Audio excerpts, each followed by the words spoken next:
Historias de Jack. Empezamos.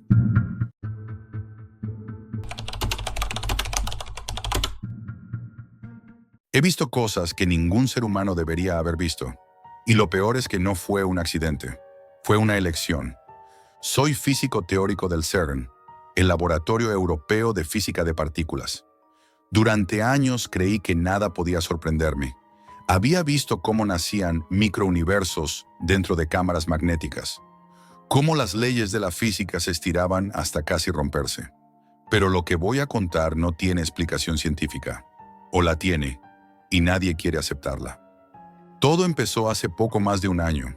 Estaba asignado a un proyecto llamado Aletheia, un nombre que, irónicamente, significa verdad en griego.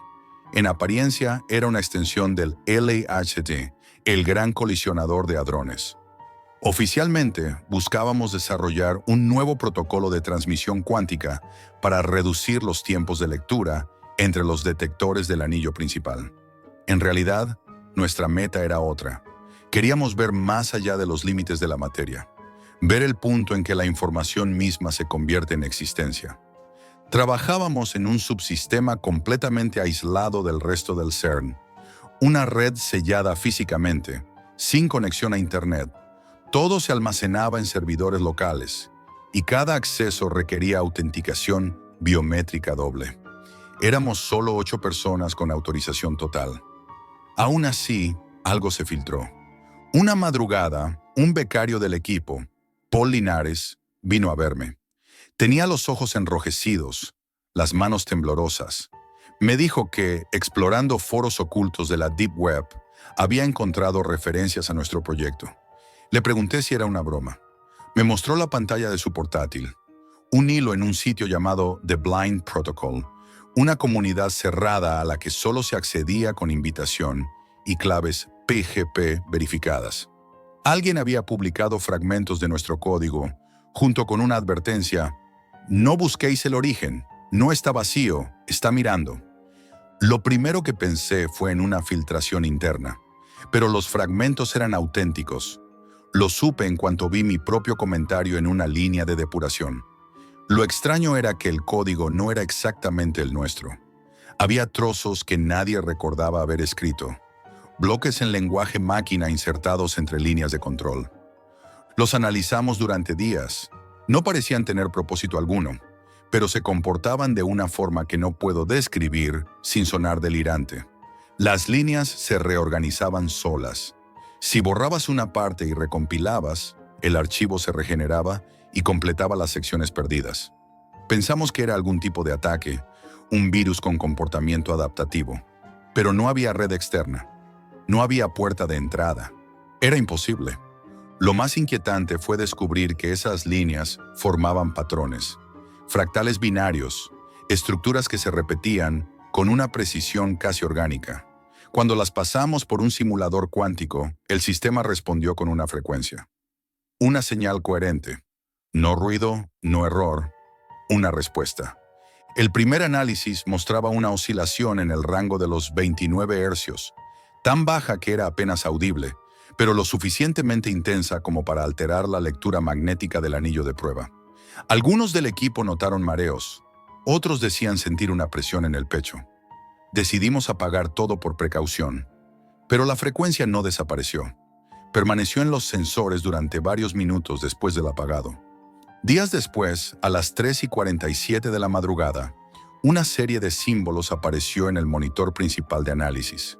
Eran glifos extraños, como una mezcla entre escritura cuneiforme y código binario. Linares, obsesionado, los tradujo a texto así. El resultado fue una sola palabra: aberto. En portugués significa abierto. Lo comunicamos a la dirección. Esperábamos una orden inmediata de suspensión, pero ocurrió lo contrario. Recibimos un correo cifrado con el sello del Comité Superior. Procedan con la fase de prueba. Aletheia es prioridad nivel 1. Ninguna explicación, solo eso. El día del experimento fue pesado. El aire en el túnel parecía distinto, cargado. Los técnicos hablaban poco. Los ingenieros se movían como autómatas. Nadie sabía quién había dado la orden final de activar el haz. Yo estaba frente a la consola principal, observando cómo los monitores se teñían de azul. La frecuencia volvió. Solo que esta vez no estaba en los sensores. La escuchábamos directamente en los auriculares, en los altavoces, incluso en las vibraciones del suelo. Iniciamos la colisión. Los datos empezaron a desviarse del modelo previsto. Las gráficas mostraban valores imposibles: energía negativa, densidad variable, pérdida de masa efectiva. Durante 0,04 segundos, los campos magnéticos colapsaron. No hubo explosión ni fallo total, simplemente un silencio absoluto. Y en ese silencio todos lo sentimos. No puedo explicarlo de otro modo. Fue como si algo invisible nos observara desde dentro de nuestra mente. No fue una voz, no fue sonido, fue comprensión, una conciencia ajena, inmensa, atravesándonos por completo. El sistema reinició automáticamente. En los registros no quedó nada, ni los datos, ni la señal, ni la frecuencia. Pero todos sabíamos que algo había pasado. Linares lloraba, otro compañero vomitó en el suelo. Yo solo me quedé allí, mirando las pantallas vacías, con la sensación de haber abierto algo que no debía abrirse jamás. Esa noche no dormí. El silencio del laboratorio me perseguía incluso en mi casa. Al amanecer, oí un zumbido, muy bajo, continuo, apenas perceptible. Lo atribuí al cansancio, al tinnitus, a cualquier cosa. Pero cuando me tapé los oídos, seguía ahí. No venía del exterior. Venía de dentro. Intenté grabarlo con mi teléfono, pero el archivo se corrompía al reproducirlo. Cada intento dejaba un sonido distinto, distorsionado, y al final una interferencia que sonaba casi como una respiración. Los días siguientes fueron una espiral de paranoia. Algunos decían que los servidores del CERN mostraban procesos fantasma, ejecuciones sin usuario registrado. Otros juraban haber visto parpadeos en los monitores, líneas de código que aparecían durante milisegundos y luego se borraban solas. Nadie hablaba abiertamente de ello, pero todos lo sabíamos. Algo había salido mal. Una noche recibí un correo sin remitente, solo un archivo adjunto, corefragment.bin. Lo abrí por curiosidad. Dentro, una sola frase: no lo apaguéis.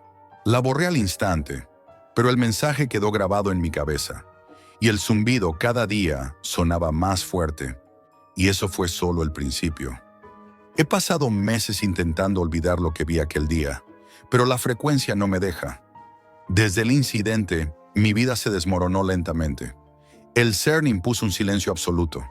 Nos obligaron a firmar acuerdos de confidencialidad y destruyeron todos los registros. Las cámaras, los sensores, los discos.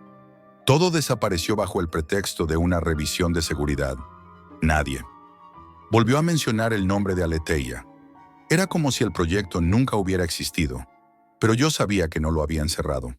Simplemente lo habían enterrado bajo capas de silencio. De los 8 que participamos, solo quedábamos 5 en contacto. Linares, el becario, fue el primero en quebrarse.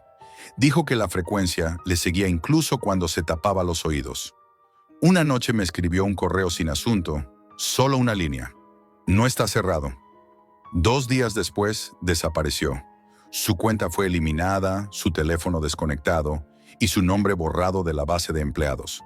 Lo busqué en la red interna del CERN y el sistema respondió: usuario no reconocido. Fue entonces cuando empecé a entender que algo más grande se movía detrás de nosotros. Yo intentaba seguir con mi vida, fingir normalidad, pero cada vez que me quedaba solo, el zumbido reaparecía. Al principio era leve, como una vibración eléctrica apenas perceptible.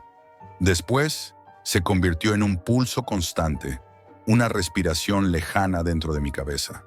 A veces creía oír un patrón, una cadencia que parecía un idioma cifrado. Intenté reproducirlo en mi ordenador, pero los programas de audio colapsaban.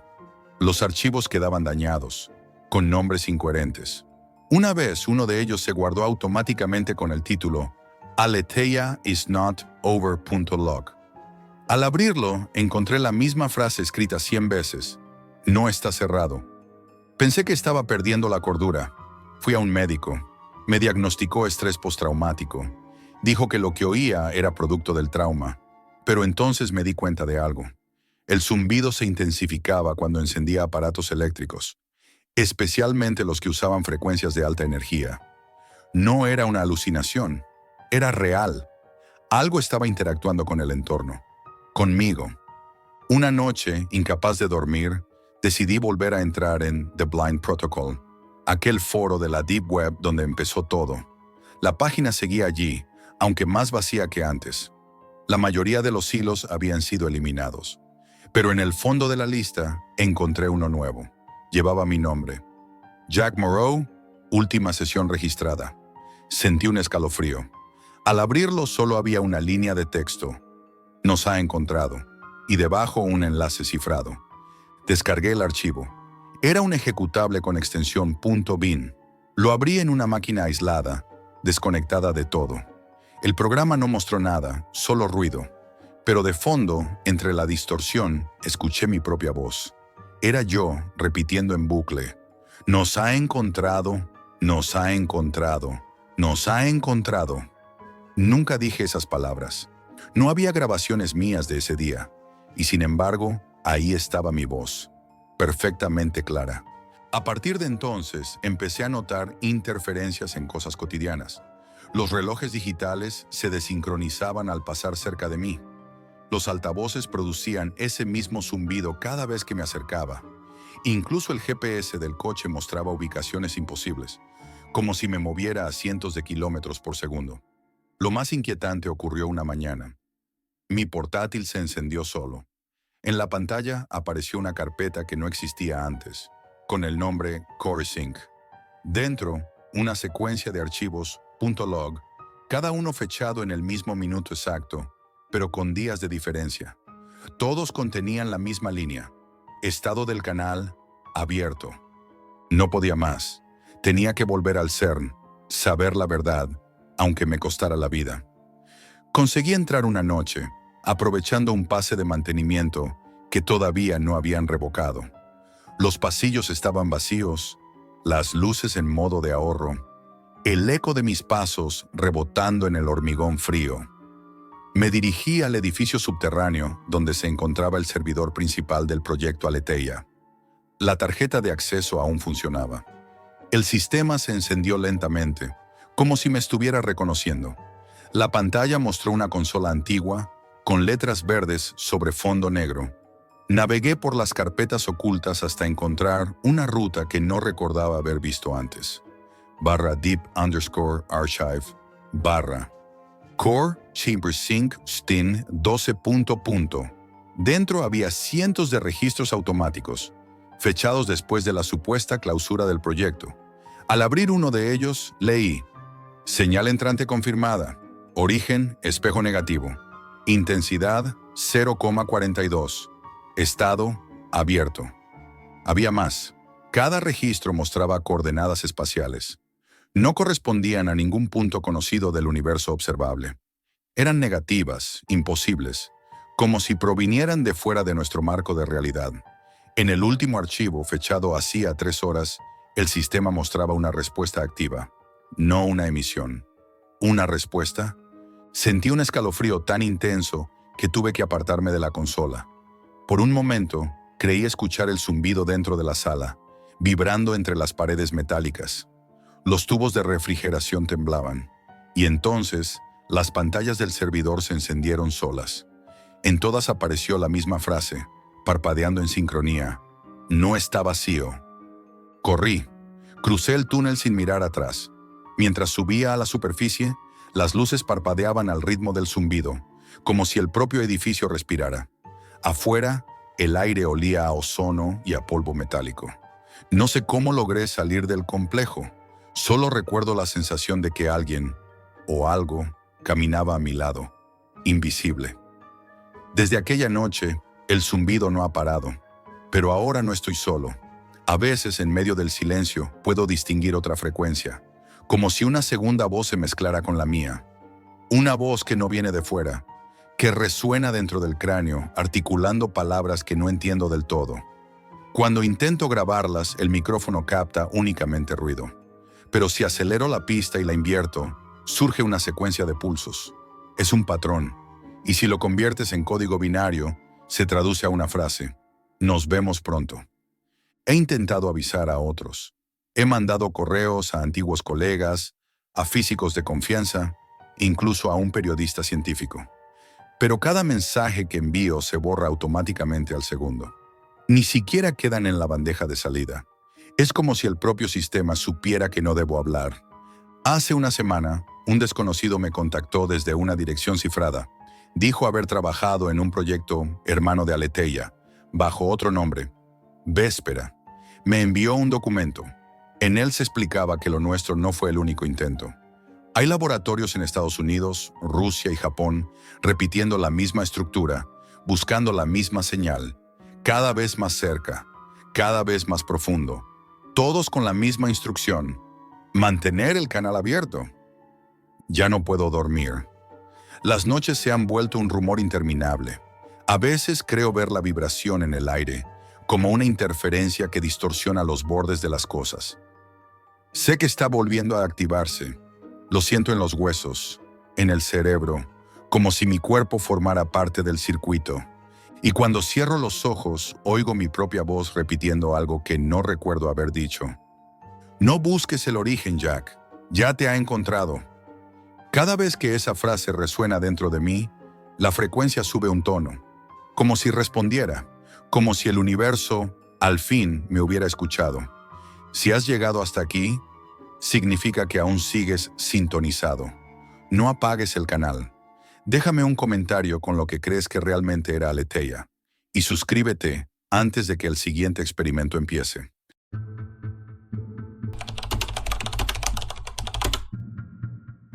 Nunca debes fiarte de un cliente que no regatea. Esa fue la primera regla que rompí. Y ahora me pregunto si alguna vez volveré a escuchar algo más que este silencio que me está devorando. Durante 3 años mi mundo existió detrás de una pantalla, en foros cifrados y mercados ocultos de la Deep Web. Era un traficante digital, un fantasma que vendía evasión empaquetada al vacío. Conocía los riesgos, policías, estafas, competencia desleal.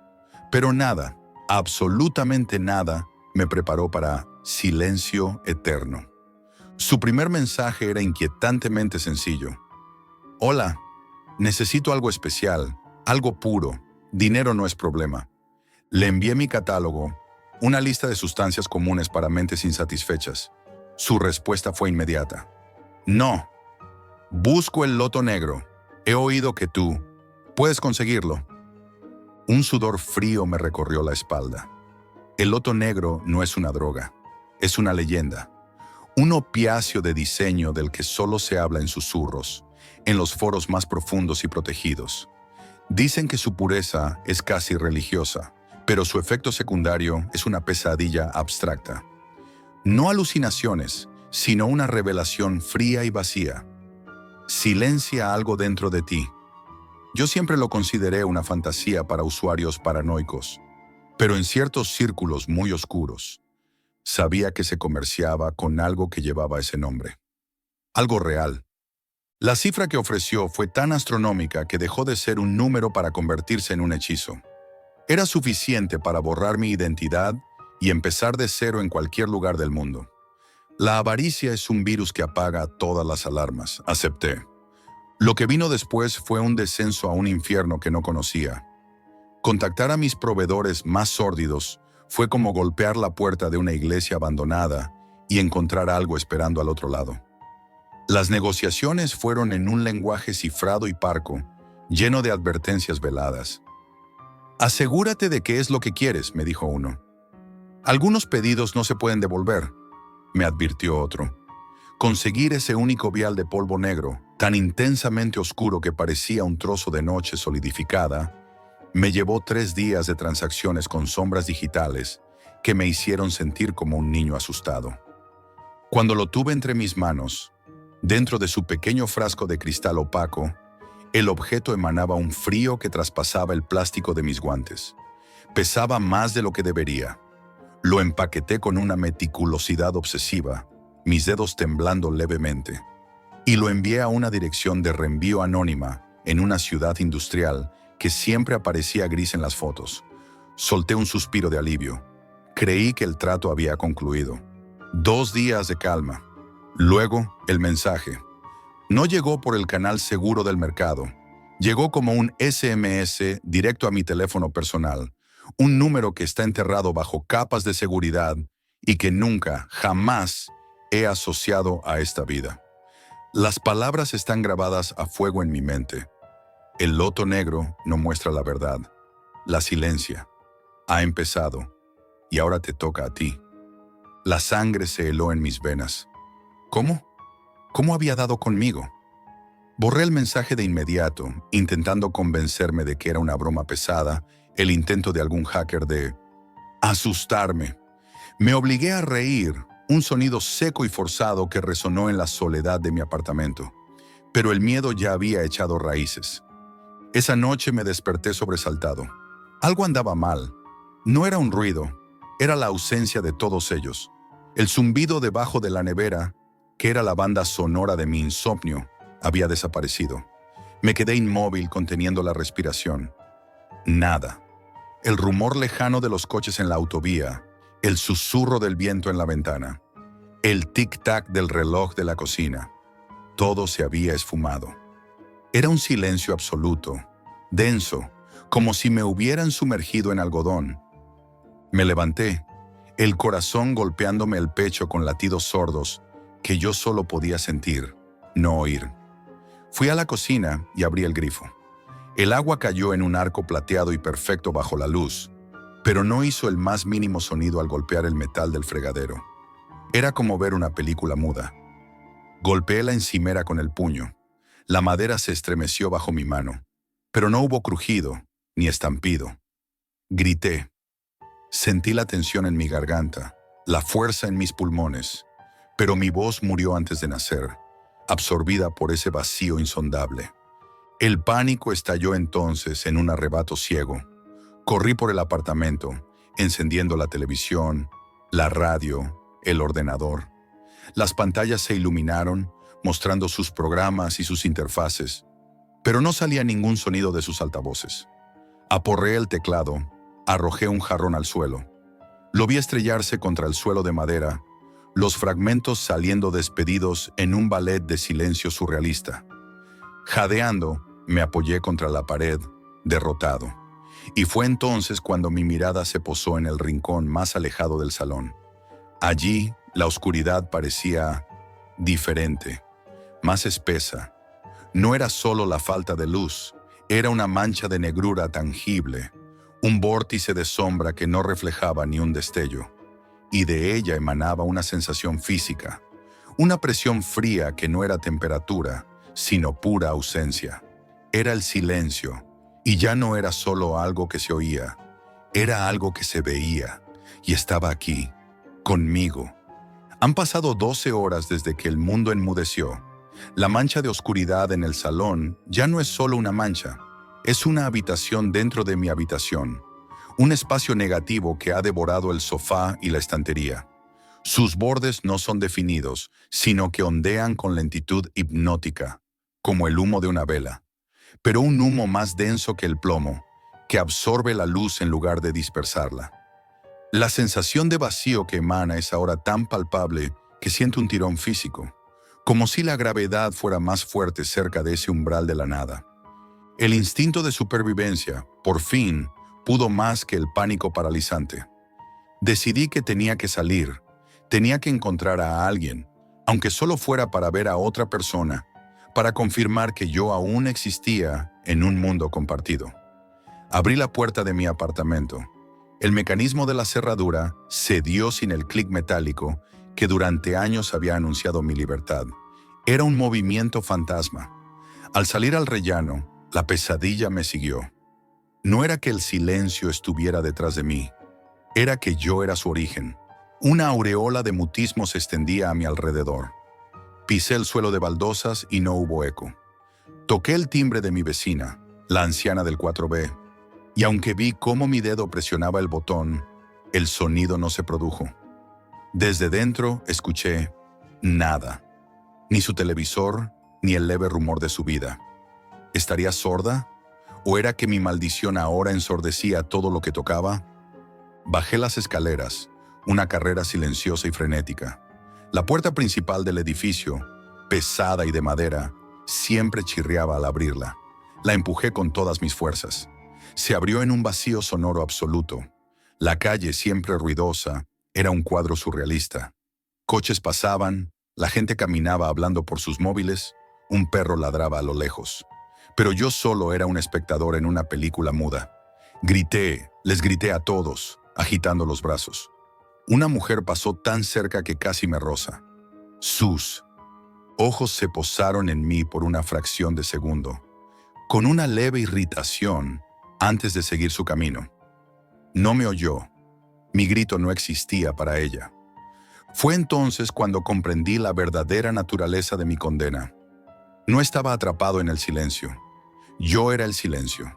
Una lepra invisible que cancelaba el sonido a mi paso, aislándome en una burbuja de no existencia acústica. La desesperación me dobló las rodillas allí mismo, en la acera. Nadie se detuvo. Para el mundo yo era solo un hombre arrodillado, quizás afligido. Para mí era el hombre invisible, el fantasma que ahogaba su propio mundo. Regresé al apartamento, vencido. La mancha ahora ocupaba la mitad del salón. Ya no podía ver la pared del fondo. Había intentado usar mi teléfono, pero era inútil. Las llamadas se conectaban, pero yo no oía ni una voz. Y ellos, supuse, no oirían la mía.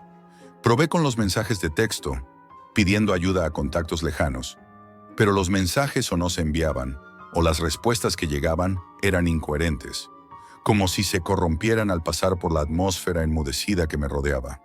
¿Qué dices, Jack? No entiendo nada. Mi capacidad para comunicarme se estaba desintegrando. Mi último acto de desafío fue encender la cámara web de mi ordenador. Me senté frente a ella, con la mancha de oscuridad al fondo, creciendo lentamente. Hablé, expliqué lo que estaba sucediendo, supliqué que alguien en alguna parte viera la grabación. En la pantalla, mi imagen se veía pálida y aterrorizada.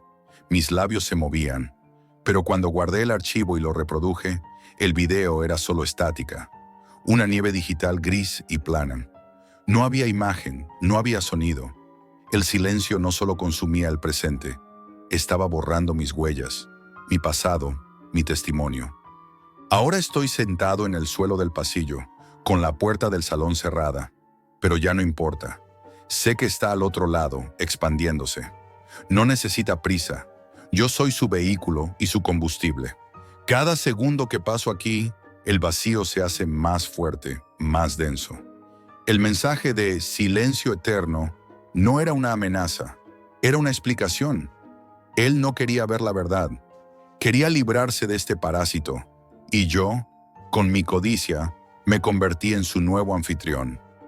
El verdadero terror no es el miedo a morir, es el miedo a ser borrado, a convertirse en una ausencia que se propaga. Y lo peor es la certeza absoluta de que esto no terminará conmigo. Cuando esta oscuridad llene mi apartamento, saldrá a la calle y seguirá creciendo, un cáncer silencioso devorando el sonido del mundo, hasta que no quede ni un solo eco, ni una sola voz, ni una sola canción, solo el silencio eterno. Y yo, el traficante de la Deep Web, seré solo el recuerdo mudo de cómo empezó todo.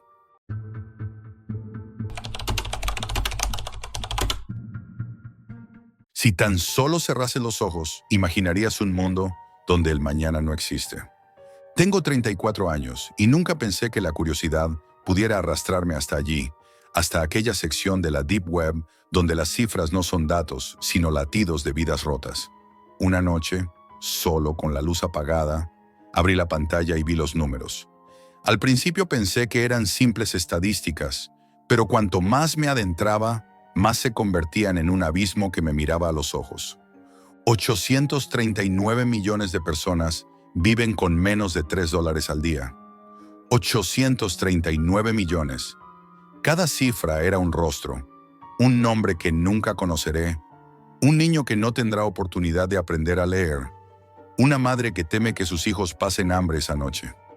Los datos estaban organizados por regiones, países, pueblos que jamás había oído mencionar. África subsahariana, donde casi la mitad de la población vive en pobreza extrema. Asia meridional, con aldeas sumidas en la desnutrición crónica. América Latina, donde barrios enteros parecen olvidados del mundo. Las cifras eran frías, pero las imágenes que se filtraban en los archivos eran devastadoras. Techos de chapa, barro húmedo, calles polvorientas sin luz, niños que corrían descalzos entre basura y charcos. No había fantasmas, no había cámaras ocultas ni ojos que me siguieran. Lo que había era real, y lo real nunca es fácil de mirar. Abrí carpetas con nombres que parecían códigos.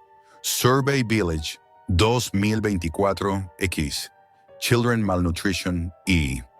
Dentro tablas interminables, fotos borrosas, rostros mudos que me devolvían la mirada con acusación silenciosa. Una madre inclinada sobre un niño enfermo. Una niña lavando ropa en un río turbio. Un hombre cargando una cesta de leña bajo un sol cruel. Cada imagen era un golpe, cada tabla un recordatorio de la indiferencia global. La información estaba actualizada hasta 2022 y mostraba algo que me heló la sangre. La pobreza extrema no había disminuido. Por el contrario, las revisiones estadísticas señalaban que millones más de personas habían caído por debajo del umbral mínimo. La realidad no se suavizaba con la distancia ni con el tiempo. Crecía, extendiéndose como una sombra silenciosa sobre millones de vidas.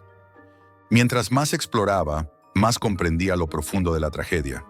Vi archivos con registros médicos de niños desnutridos, informes de acceso a agua potable que apenas llegaba a unas pocas familias, mapas de aldeas sin caminos asfaltados, sin escuelas, sin hospitales. Había notas sobre familias enteras desplazadas por sequías, inundaciones o conflictos olvidados por los medios. Cada carpeta era un mundo, y cada mundo estaba condenado a luchar contra la nada. Lo más perturbador era la sensación de voyeurismo. Yo estaba seguro, en un sofá cálido, con luz eléctrica y comida, mientras cientos de miles vivían cada día al borde del hambre y la enfermedad. Abrí un archivo titulado Household Survey África 2023, y la primera foto que apareció fue de un grupo de niños sentados sobre un suelo de barro, mirando fijamente a la cámara. Sus ojos no pedían ayuda, pero gritaban en silencio y yo no podía apartar la mirada. La noche se volvió densa. Mis manos temblaban mientras avanzaba por los datos de la Deep Web que no mostraban nada sensacionalista, pero sí la crudeza más absoluta. Pobreza extrema programada, documentada, registrada, como si fuera un experimento interminable sobre la supervivencia humana. Los archivos contenían historias que nadie contaba, y los que lo hacían estaban atrapados en estadísticas frías, informes oficiales y documentos que pocos leían. Sentí que me estaba ahogando en la realidad del mundo. Cada nueva carpeta era un golpe al estómago. Cada cifra, una bofetada de desesperanza. La humanidad estaba ahí, palpable, pero invisible para quienes vivíamos en el confort. Y mientras mis ojos recorrían tablas y fotografías, comprendí algo terrible. No hay relato más terrorífico que mirar la vida de millones y no poder hacer nada. Finalmente cerré un archivo y respiré hondo. Sabía que lo que acababa de ver no se olvidaría. La pantalla se apagó, pero las imágenes permanecían, grabadas detrás de mis párpados, retumbando en mi pecho. No era un miedo sobrenatural, no había sombras ni voces. Era la desesperación real, era la pobreza extrema, pura y cruda, mirándome desde el otro lado de la red, y yo no podía hacer nada más que mirar. Cerré la pantalla un instante, solo para darme cuenta de que no podía despegarme. La información seguía allí, viva, insistente. Me senté de nuevo, temblando, y abrí otra carpeta que prometía encuestas recientes sobre niños en aldeas del Sahel. Las imágenes eran peores que cualquier película de terror que hubiera visto. Niños pequeños recogiendo agua en pozos contaminados, mujeres caminando kilómetros bajo un sol implacable con bebés a cuestas, ancianos encorvados por el peso de la vida y del hambre. No había monstruos ni sombras acechando. Lo que había era real, cruel y medido. Una pobreza extrema programada por el mundo mismo, registrada en documentos oficiales y filtrada en la Deep Web para quienes tuvieran el valor de mirar. Cada archivo contenía nombres de aldeas, coordenadas geográficas, estadísticas de malnutrición, tasas de mortalidad infantil. Todo estaba frío, ordenado, casi científico, y sin embargo, aterrador. Avancé hacia informes sobre América Latina y Asia. En los barrios periféricos de Brasil, niños jugaban entre basura y escombros mientras sus madres intentaban vender pequeñas cosas para sobrevivir. En Nepal, aldeas enteras carecían de acceso a agua potable. El informe mencionaba diarreas y enfermedades prevenibles que mataban silenciosamente. En todos lados el patrón se repetía: falta de comida, de salud, de educación, de futuro. Entre los archivos encontré videos. No eran profesionales ni vistosos, pero mostraban la realidad en crudo. Una madre en Bangladesh lavaba ropa en un río marrón mientras su hijo pequeño permanecía cerca, desnudo, con el cuerpo hinchado por la desnutrición. Otro video mostraba a un grupo de niños en Etiopía compartiendo un pequeño pedazo de pan, mientras uno de ellos lloraba por hambre. Cada escena me helaba la sangre. Cada imagen me gritaba que esa era la verdadera oscuridad, mucho más intensa que cualquier historia inventada. Sentí que mi respiración se aceleraba. No era miedo por mí, sino por ellos, por todos los millones que vivían cada día sin esperanza. Abrí un informe sobre la desnutrición infantil en Nigeria. Los números eran apabullantes. Millones de niños por debajo de 5 años sufrían retraso en el crecimiento, anemia, infecciones crónicas. Cada cifra representaba un rostro, un nombre, una vida truncada antes de tiempo.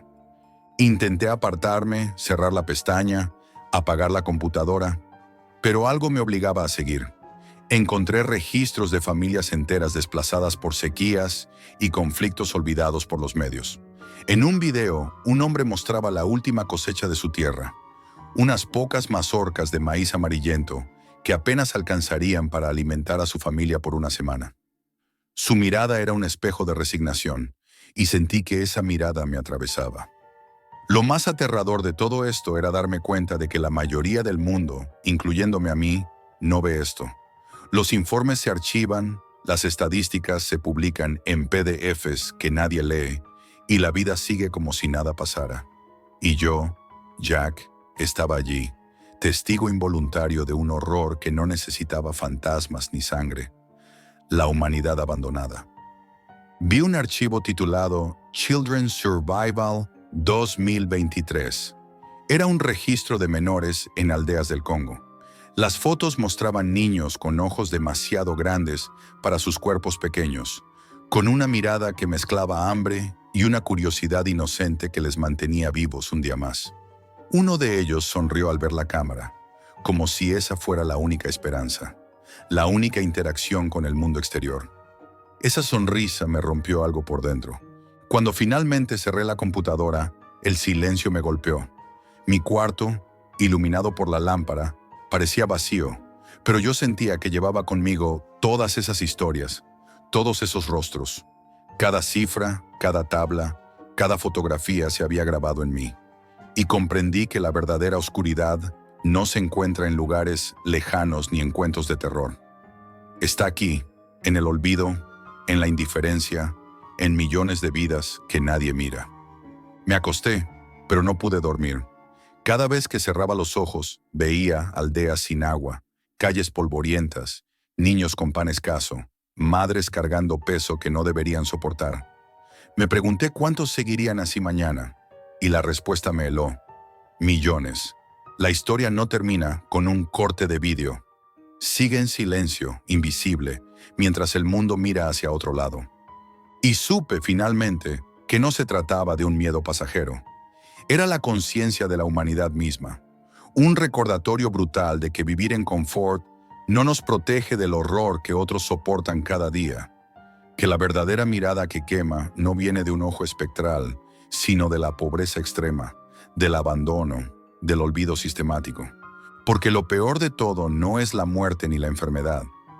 Lo peor es saber que existen millones de personas cuyo sufrimiento no importa, que son registros, estadísticas, cifras que pocos se atreven a mirar, y que incluso el simple acto de observar, como yo lo hacía esa noche, se convierte en un acto de terror y culpa.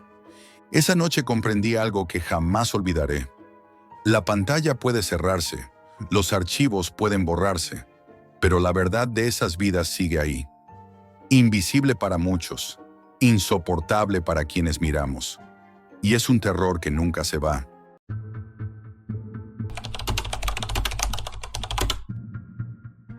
Tenía 26 años y llevaba meses atrapado en la monotonía. Trabajos temporales, búsquedas infructuosas y la sensación de que mi vida se estaba desperdiciando.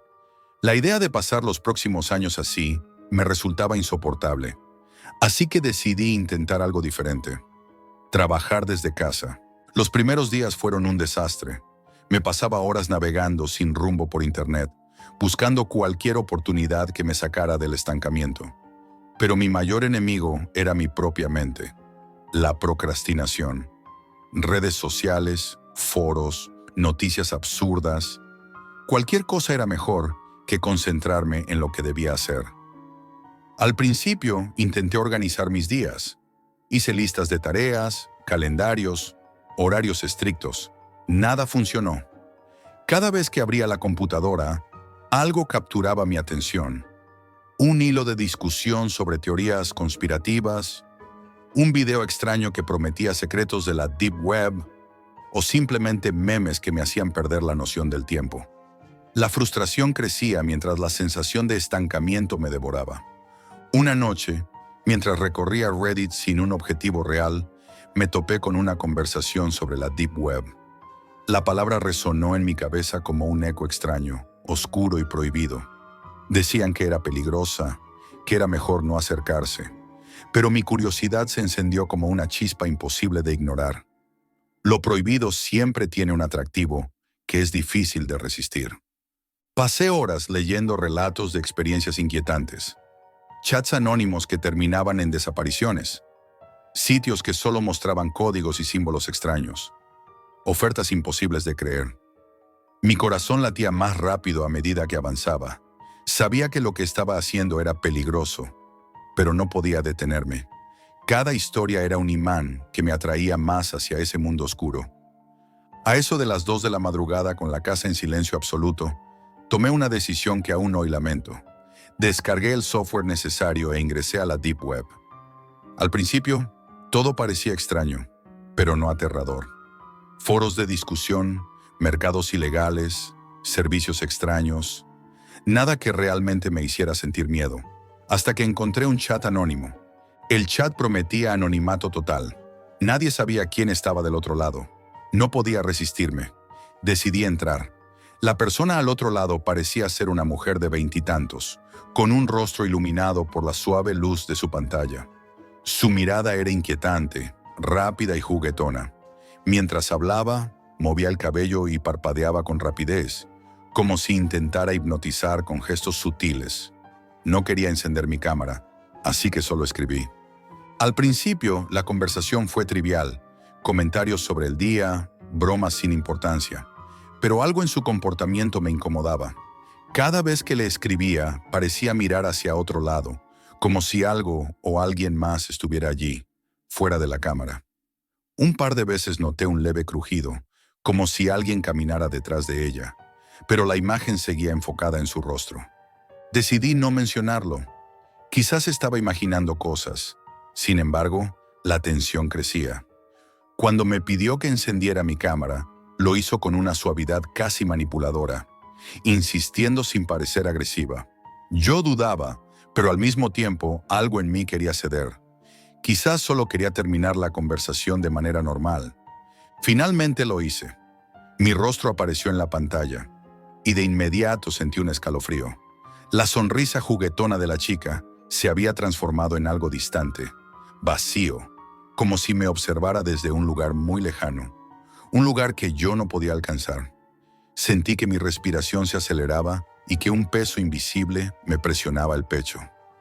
¿Hay alguien más contigo?, pregunté, intentando sonar firme. Primero tú, respondió, con una calma que resultaba inquietante, demasiado tranquila para ser natural. En ese instante noté algo más, una leve distorsión en la imagen, como si la pantalla vibrara con vida propia. Mi cursor comenzó a temblar ligeramente y un zumbido bajo llenó mis oídos. Intenté moverlo, pero parecía resistirse. Mi corazón se disparó. La sensación de ser observado se intensificó. No solo era ella, había algo más. Algo que no podía ver, pero que estaba allí, acechando detrás del brillo frío de la pantalla. La curiosidad y el miedo se mezclaban, y una parte de mí sabía que estaba entrando en un territorio del que no podría salir fácilmente. Intenté racionalizar lo que estaba pasando, pero mi mente se negaba. Algo dentro de mí sabía que ya no estaba ante un simple chat. Le pedí que me dejara en paz, pero ella insistió, con esa calma perturbadora que parecía retarme a ceder. La risa que siguió era diferente, burlona, penetrante, como si atravesara la pantalla y se incrustara en mi pecho.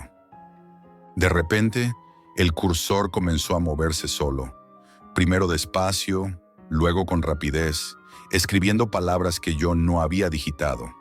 Mi computadora fallaba, la pantalla parpadeaba y un zumbido agudo llenaba la habitación. Intenté cerrar el chat, apagar la computadora, desconectar el mouse, pero nada funcionaba. Era como si la máquina hubiera cobrado vida propia y yo fuera su presa. Entonces la vi. Detrás de ella, a la izquierda del encuadre, una figura oscura apareció. Un hombre con máscara negra, inmóvil, observándome con una intensidad imposible de ignorar. Mi respiración se aceleró. Mi corazón latía a 1000 por hora. Intenté apartar la mirada, pero no podía. Había algo en sus ojos, o lo que podía intuir de ellos tras la máscara, que me decía que no podía escapar. Antes de que pudiera reaccionar, apareció un segundo hombre. Sujetaba con fuerza a la mujer, cuyos ojos ahora se llenaban de terror. Su sonrisa forzada se deformaba, mientras sus labios susurraban algo inaudible, y su rostro se retorcía en un dolor que me erizó la piel. El chat empezó a llenarse de mensajes incomprensibles, escritos a una velocidad inhumana. Letras, símbolos y códigos que parecían no tener sentido, pero que me provocaban un pánico primitivo. El cursor continuaba moviéndose solo, escribiendo y borrando, como si alguien más controlara mi computadora desde otro mundo. Sentí que la habitación se cerraba a mi alrededor. El aire se volvió pesado. Cada respiración era un esfuerzo, y un escalofrío recorría mi columna vertebral. Miré alrededor y, aunque estaba solo, tuve la sensación de que alguien me observaba desde las sombras. La luz de la pantalla se reflejaba en los muebles, proyectando siluetas extrañas que parecían moverse. Intenté levantarme y alejarme, pero mis piernas temblaban y tropecé con la silla. La computadora emitió un pitido agudo y, de repente, la pantalla se volvió completamente negra. Por unos segundos pensé que había terminado, pero un grito desgarrador salió de la computadora, un sonido que parecía humano y digital al mismo tiempo. Un grito de desesperación que caló hasta los huesos. Recuperé el control de mi cuerpo y corrí fuera de la habitación. Cerré la puerta, respirando entrecortado. No podía quedarme allí. Cogí la computadora, todavía caliente y vibrando, y salí hacia la casa de un amigo. Caminaba temblando, mirando por encima del hombro, convencido de que alguien me seguía. Al llegar le conté todo lo que había pasado. Revisamos la computadora, pero no había señales de intrusión física. Todo parecía normal, excepto los archivos temporales y los registros del chat que habían desaparecido. Ni un rastro de los mensajes ni de las figuras que había visto. Esa noche no dormí. Escuchaba cada crujido de la casa. Cada sombra me parecía una amenaza. La imagen de la mujer con los hombres detrás de ella seguía grabada en mi mente, y no podía sacarla.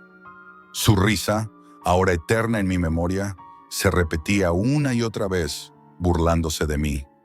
Nunca volví a la Deep Web, Ni siquiera intenté encender esa computadora de nuevo. No sabía quiénes eran esos hombres, qué querían, ni cómo habían aparecido de esa manera imposible. Y lo más aterrador de todo, no quería saberlo. Algo dentro de mí entendió que algunas puertas, una vez abiertas, no deben volver a tocarse.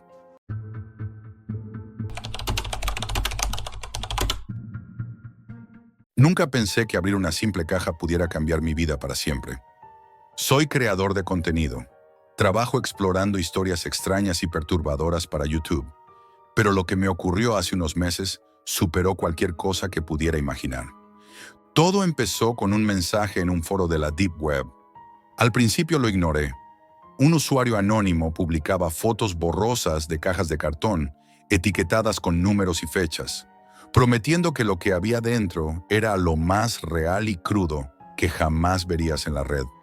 Por curiosidad profesional y un poco de estúpida osadía, decidí investigar. Conseguí un contacto que me vendió el acceso a su colección privada. Era un almacén en un polígono industrial de un suburbio cualquiera de Estados Unidos. Desde fuera parecía un edificio abandonado, con la pintura desconchada y el tejado oxidado. Cuando entré, el olor a moho y a madera vieja me golpeó de inmediato. No había cámaras ni luces de seguridad. Solo cajas, cientos de cajas apiladas del suelo al techo, numeradas con tinta negra y fechas recientes. La luz que entraba por las ventanas sucias apenas iluminaba los pasillos, y la sensación de soledad era absoluta. Al principio revisé las cajas más antiguas.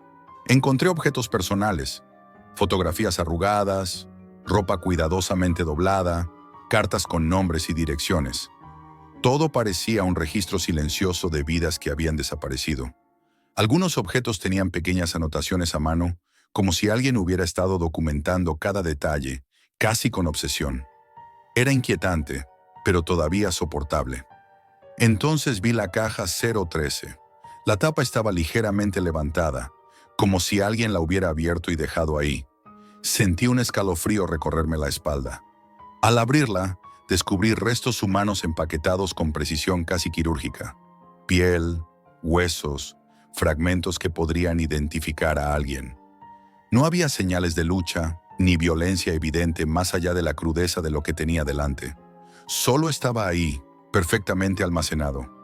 La normalidad de la presentación, como si fuera un archivo, me dejó sin palabras. Empecé a tomar notas y fotografías para documentar lo que estaba viendo. Cada caja tenía un código diferente, algunos con nombres, otros con números que no significaban nada. Me sentí como un intruso en un mundo que nunca debí conocer. Cada caja me hacía sentir más pequeño, más vulnerable, como si el almacén supiera que no debía estar allí. Mientras revisaba otras cajas, encontré una que contenía solamente manos humanas, perfectamente envueltas en papel encerado. Otra tenía mechones de cabello junto a documentos de identidad arrancados. La sensación de estar frente a un inventario humano, meticulosamente organizado, era abrumadora. Empecé a sentirme mareado. Intenté concentrarme en la documentación, pero mis manos temblaban cada vez que abría una caja nueva. A mitad de la tarde, mientras registraba los códigos de las cajas, escuché un ruido seco detrás de mí. Mi corazón se disparó. Era solo una caja que había caído de la pila más alta, pero durante un instante sentí que alguien me estaba observando. La paranoia comenzó a instalarse. El silencio absoluto del almacén no hacía más que amplificar cualquier sonido. Cada crujido de madera o roce de cartón me parecía un aviso. Decidí salir a tomar aire. Afuera el viento movía las hojas secas del polígono y me pregunté cómo alguien podía vivir así, rodeado de fragmentos de personas. Pero algo me obligaba a seguir documentando. Necesitaba pruebas. Necesitaba entender. Volví al interior y encontré un cuaderno viejo, aparentemente abandonado. Tenía notas sobre embalaje, fechas, nombres y códigos. Algunas páginas describían con detalle cómo conservar restos humanos durante semanas sin que se deterioraran. La frialdad con la que alguien había registrado cada procedimiento me provocó náuseas. Todo era real, metódico y perturbador. Al cerrar el cuaderno, sentí por primera vez miedo verdadero. No miedo por lo que estaba viendo, sino por lo que podría suceder si alguien supiera que estaba allí. Cada caja que documentaba me sumergía más en un mundo que no había buscado. Y la curiosidad que me había llevado hasta allí empezaba a sentirse como una trampa. Pasaron horas mientras revisaba y documentaba. La calma absoluta del almacén, sin ruidos, sin presencias, solo yo y las cajas, se volvió más aterradora que cualquier grito o sombra. Me sentía observado por algo que no estaba allí, algo que existía solo en la documentación y en la evidencia física. Cuando finalmente salí del almacén esa noche, llevaba conmigo fotografías, notas y la sensación de que había cruzado un límite del que no habría vuelta atrás. Cada número de caja, cada fecha, cada fragmento humano quedaría grabado en mi mente para siempre. Y aunque no lo sabía aún, esa obsesión apenas comenzaba. Decidí concentrarme en la investigación digital. Revisé cada código, cada archivo que encontré en la red sobre esa colección. La información era escasa, pero suficiente para darme cuenta de que aquello no era un fenómeno aislado. Había foros, archivos encriptados y discusiones privadas sobre envíos y archivos de embalaje humano. Todo estaba documentado con precisión. Fechas, ubicaciones, números de caja. Nadie sabía quién estaba detrás, ni cómo seleccionaban los cuerpos. Todo era burocrático y frío, como si se tratara de un inventario de objetos en lugar de restos humanos. Mientras revisaba, un detalle me hizo detenerme. Algunos códigos coincidían con nombres de personas reportadas como desaparecidas, pero de las que no había noticia oficial. Y lo más inquietante, algunas de esas personas habían desaparecido la misma semana en que las cajas eran fechadas. No había rastros policiales, ni familiares hablando, solo esa documentación digital y las cajas. Al día siguiente, regresé al almacén. La luz de la mañana apenas entraba por las ventanas sucias. Sentí un escalofrío al notar que algunas cajas habían cambiado de lugar, como si alguien hubiera estado ahí. Mi mente intentaba explicarlo. Tal vez un empleado, tal vez yo mismo había olvidado su posición exacta. Pero el miedo no se iba. Decidí abrir otra caja, la número 042. Lo que encontré me dejó sin aliento. Fotografías, cartas, incluso un vídeo de alguien embalando cuidadosamente los restos de otra persona. La persona en el vídeo hablaba mientras trabajaba, explicando cómo mantener los restos intactos para los coleccionistas. La normalidad de su voz contrastaba de forma macabra con lo que estaba viendo. Sentí un vacío en el estómago y el impulso de cerrar todo, pero mi curiosidad me obligaba a seguir. Mientras examinaba las cajas restantes, encontré una que contenía ropa recién lavada y doblada, junto con documentos de identidad falsificados. Otra tenía una serie de fragmentos de hueso etiquetados con códigos numéricos y fechas. Era como si cada caja tuviera su propio historial médico, solo que aplicado a personas desaparecidas. El método era tan preciso, tan organizado, que me hizo preguntarme cuánto tiempo llevaba ocurriendo esto. Esa noche, mientras revisaba mis notas en casa, empecé a recibir correos electrónicos anónimos, fotografías de las cajas, de los códigos, incluso de mi cara. El remitente solo escribía: sabemos que has estado aquí, sabemos que sabes. No había amenazas explícitas, solo una presencia silenciosa que me hacía sentir observado. Mi instinto me decía que no debía responder, pero no podía dejar de leerlos. Durante los días siguientes, empecé a notar cosas extrañas en mi entorno. Al abrir la puerta de mi apartamento, algunas de mis notas habían sido movidas. Recibía llamadas sin sonido. Incluso mi buzón contenía sobres sin remitente, con recortes de periódicos sobre desapariciones sin resolver. La paranoia se apoderó de mí. Cada vez que escuchaba un ruido o un golpe, mi corazón se disparaba. Sentía que alguien más sabía exactamente qué estaba haciendo. Decidí que debía documentarlo todo y compartirlo con alguien de confianza. Pero incluso eso se volvió un riesgo.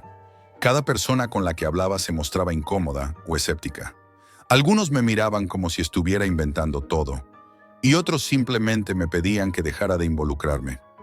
Nadie parecía dispuesto a ayudarme a enfrentar la realidad de lo que había descubierto. La obsesión comenzó a consumir mi vida. Revisaba foros de la Deep Web durante horas, buscando patrones, nombres y fechas. Cada nueva información me hacía sentir atrapado. Sabía que no podía dejarlo, aunque me aterrorizara. Cada caja que había visto, cada código que había registrado, cada fragmento humano estaba ahora incrustado en mi memoria. Al final, comprendí algo que me heló la sangre. No era solo curiosidad lo que me mantenía allí. Era una necesidad casi enfermiza de entender, de documentar, de enfrentarlo. Cada caja era un testimonio silencioso de algo más grande, algo organizado y metódico que funcionaba perfectamente fuera del alcance de la ley. Desde entonces, no he vuelto al almacén físicamente, pero sigo investigando desde la distancia. Cada número de caja que he documentado sigue en mi mente, como si me observase desde algún lugar desconocido. He perdido la inocencia profesional y, de alguna manera, la tranquilidad, porque sé que alguien más sabe que yo sé. Y eso, lo admito, es mucho peor que cualquier susto paranormal. No puedo dejar de pensar en las cajas. Cada número, cada fecha, cada fragmento humano que vi, son un recordatorio de que, en la era digital, la violencia y la perversión pueden existir perfectamente ordenadas y silenciosas, lejos de la ley, lejos de nuestra vista, y que, a veces, la curiosidad puede convertirse en la peor prisión. Esto es todo por hoy, amigos, y recuerden, la realidad siempre supera a la ficción.